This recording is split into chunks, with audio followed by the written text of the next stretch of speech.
Hey guys, welcome back. I'm Bill, and today I'm continuing my series on trying to stand Florence the Machine by doing the Odyssey order of how big, how blue, how beautiful. Is that what it's called? Hold please. How big, how blue, how beautiful. Nailed it. I didn't want to do the short film because I wanted to still do the music, and I felt like doing the Odyssey ordering of it would be really interesting, so that's what we're gonna do. I don't think I should do What Kind of Man. I already did that in part 1, even though I love that song. I'm not gonna do that because I already did it in part 1. Go check it out. So we're gonna be skipping to how big, how blue, how beautiful after this ad.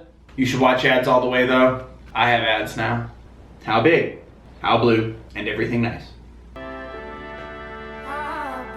Are there two Florences?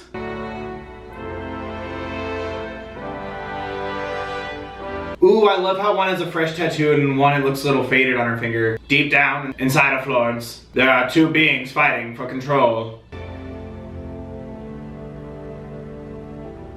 Wow, talk about saying hello to yourself. It's a Meisner technique. Was that it? Okay, well that happened. I mean, that was a cool way to visually show, like, oh my god, there's 2 ads, there's 4 ads. Okay, well, now that everyone's seated, let's start the show. St. Jude, which is the Odyssey chapter 3. So now that Florence has said hello to herself, embraced who she was, and moving forward, because yeah, some intense stuff happened at the beginning of this in What Kind of Man Loves Like This. So I think that was a moment for her to kind of check in. So now let's check out St. Jude, the Odyssey chapter 3. Florence. Oh, damn, that looked good. Can't tell if those are birds or the bees. Let loss reveal it. Let loss reveal it. Grabbing your attention. We lay in bed as she whipped around us. I don't like sad Florence. Florence, you gotta get up.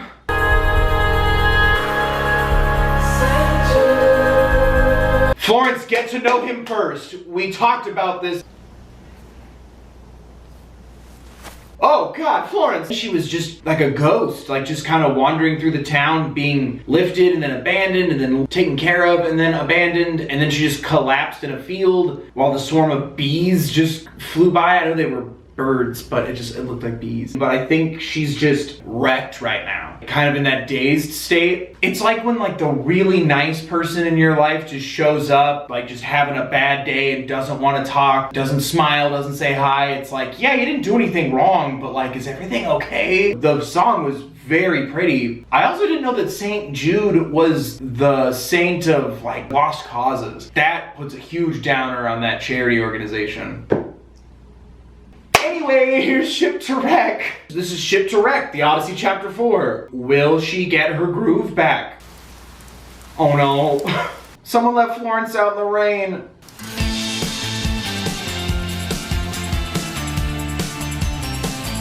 There we go. Don't touch the sleeping pills there. Ah, don't touch the sleeping pills. Did I build a ship to wreck? To wreck?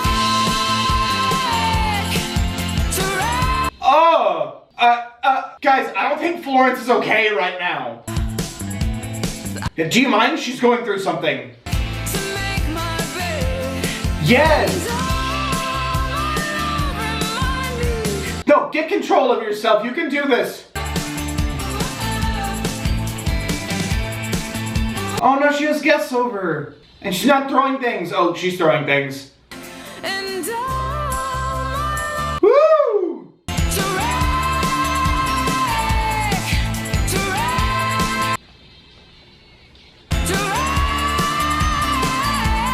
Yeah! did I build this ship to wreck? No!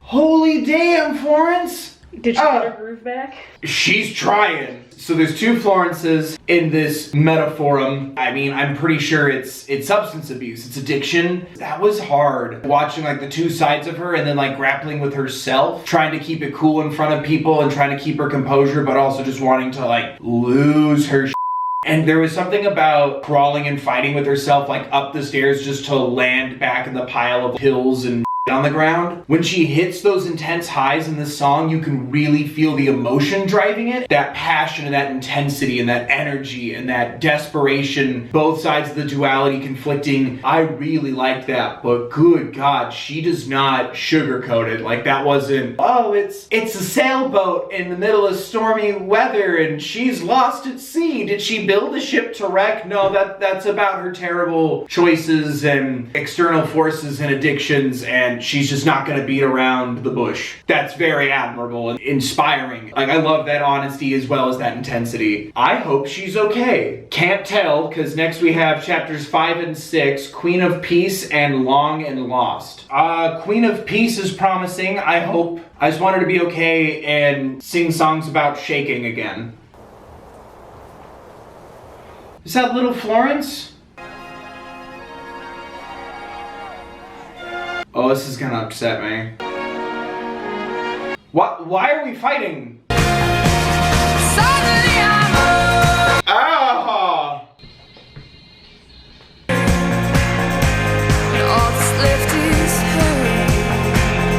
Are we jumping through time?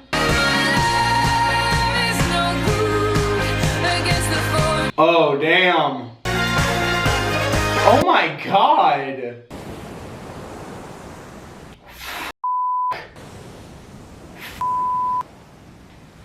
Oh my God!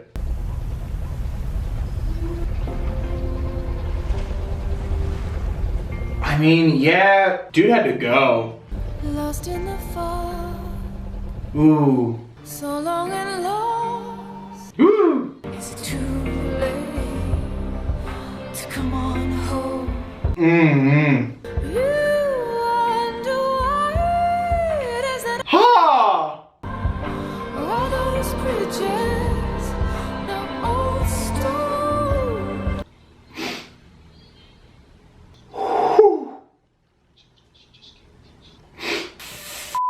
So some stuff definitely went down here. I'll try not to go back and forth too much between the two. Queen of Peace kind of had me confused till the end, because first I thought it was about how they're behaving like children, because it was still a bunch of adults encouraging them to fight when they were little boys. Like she was the observer looking around and looking in. But then it felt more like it was like an upbringing thing. Not that she was trying to remove all the blame from the other person. This is how we were brought up. He lived his life fighting. She lived her life trying to fix it, trying to stop it, running, hiding, leading them to be less equipped adults. As you see the older people, I thought first it was them, like seeing what they're gonna look like in the future. Then I'm wondering if it was like their family, because then you have Long and Lost, which, god damn, you'll always be thirsty drinking from salt water, realizing when something's bad for you or realizing when something isn't going to help or isn't right or isn't healthy. Seeing her kind of get pushed off on that boat and then having, it felt like it was her family, either trying to help and then she was kind of pushing them away or spasming away, and then when she would calm down, no one would help her and everyone started to turn away from her. It just made me feel like she was trying to get better, she was trying to get help. It's draining on other people too, and that was really hard to watch, but that was such a beautiful way of illustrating it and articulating it. And I loved the music. I loved her voice and how it would waver when she was going in and out of that control and in and out of that heartbreak, and when she needed that embrace and wasn't getting it, and then when she was pushing it away. I thought it was beautifully done. It was at night. You could barely see anybody after a certain point. It just kept getting darker and darker, and people started getting unrecognizable. The helplessness of having family leave and feeling abandoned.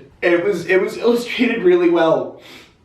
And the music was really good too. Like I said, I liked her voice, but I also liked how it had this like dull thud, you know, like that dulling feeling you get when you are desperate and you are helpless and you realize that like things are just out of your control and not everything's gonna go your way or how you expect. But I found that really interesting to look at such a different side of someone changing. It wasn't 100% internal, it was about the people around her. Queen of Peace touched a lot on the other person in the relationship, and then Long and Lost touched on her family a lot, or at least the people that are around around her, her support system, or what she expected or hoped or used to have as a support system. And I find that really engaging and just so fascinating. It just speaks to what a loving and caring person she is, that she would give the time through her art to illustrate those sides and those avenues, so she's not painting a picture of just her against certain mindsets or people. It feels very raw and genuine. I really appreciate that as an artist. But I really liked that. Good for her for being able to express that artistically like that. Whew. Okay. What's chapter 7? Let me know, please. I tried Googling this. We're gonna move on to chapter 8, right? Because I don't know what else to do. They'll recommend something for you to watch in its stead, I'm sure. Chapter 7 is missing. Every playlist I have, either it has like a fan site edit, or it's just 5 and 6 and then 8. I have no idea. We're going on to Delilah, which is chapter 8. You can't love and forgive other people if you don't, first of all, love and forgive yourself. Yes.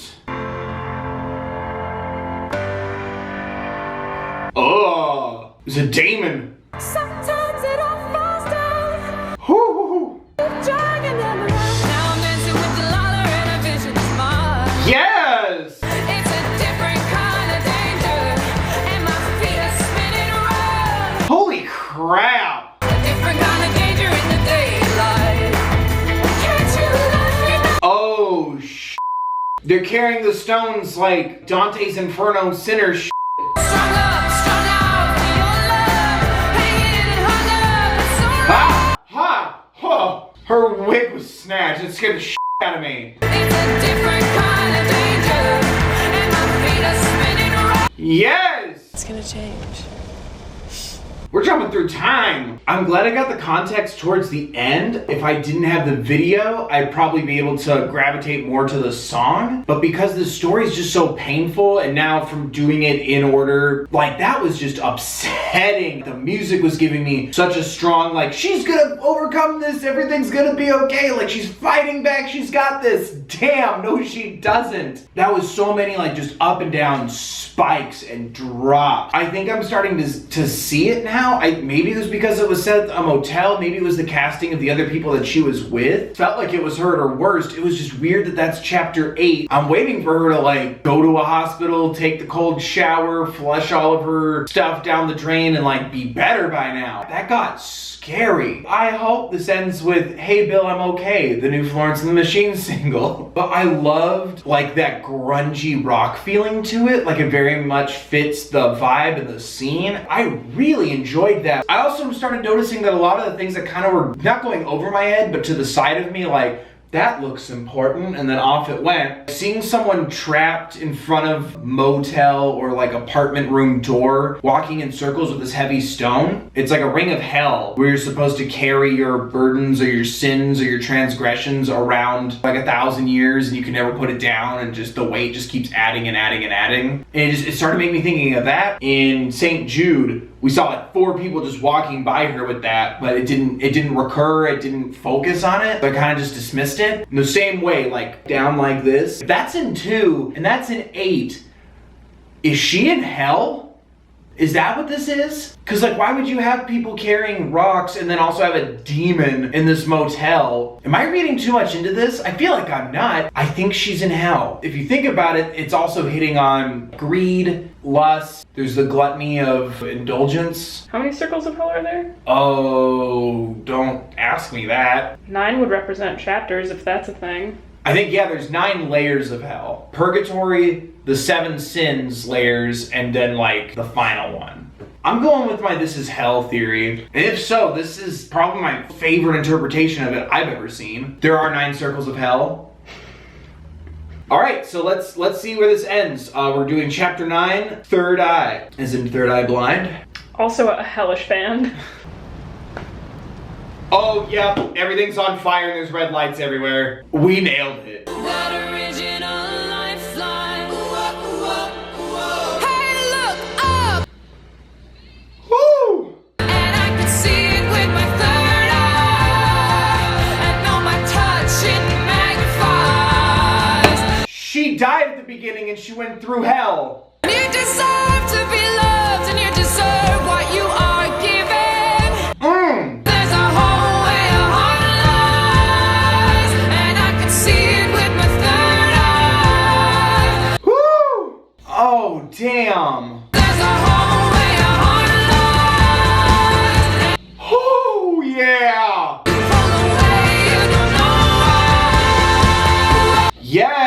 Fight back, Florence. 'Cause your pain isn't true. Woo! I'm the same, I'm trying to change. I'm the same. I'm trying to change.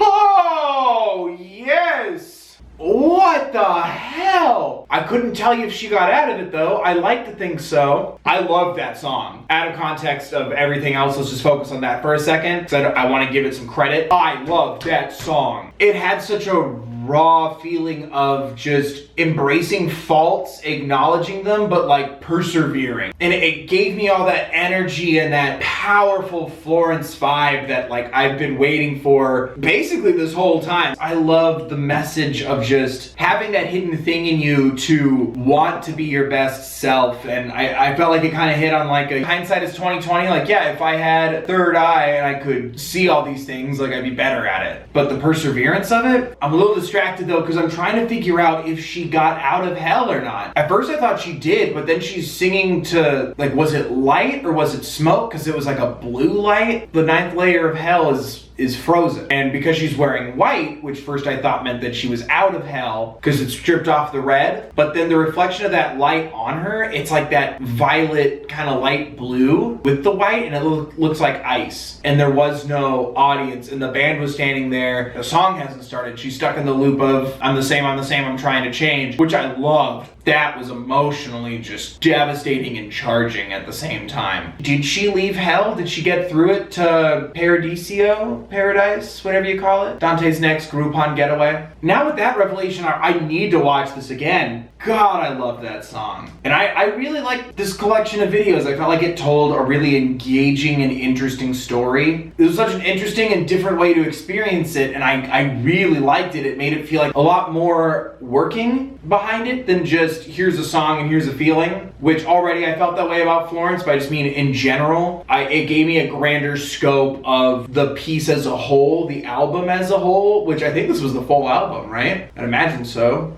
Why would you do most of the album? Just like how upbeat and powerful and progressive and liberated Florence makes me feel so upbeat and powerful and liberated, sad Florence makes me feel sad, and hurt Florence hurts me. And I think that's the kind of reaction you want out of an artist, because what are we doing if not wanting to validate our own experiences by getting a glimpse of the experiences of others? Thank you to everyone who was suggesting these songs to me and suggesting more specifically this playlist. I might just have to buy the album. But yeah, there you guys go. Those are my thoughts on the Odyssey / how big, how blue, how beautiful, electric you can too. Is there more Florence and the Machine you want me to do? Let me know in the comment section down below. Like the video if you did. Subscribe if you want more. Thank you so much to everyone who's been watching. I'm having so much fun. Now that I'm getting to know new artists, it's also really fun to start to dig deeper and find more of their work and more ways that I connect with them. Thank you so much, you guys, for watching. Was that hell? I need to know.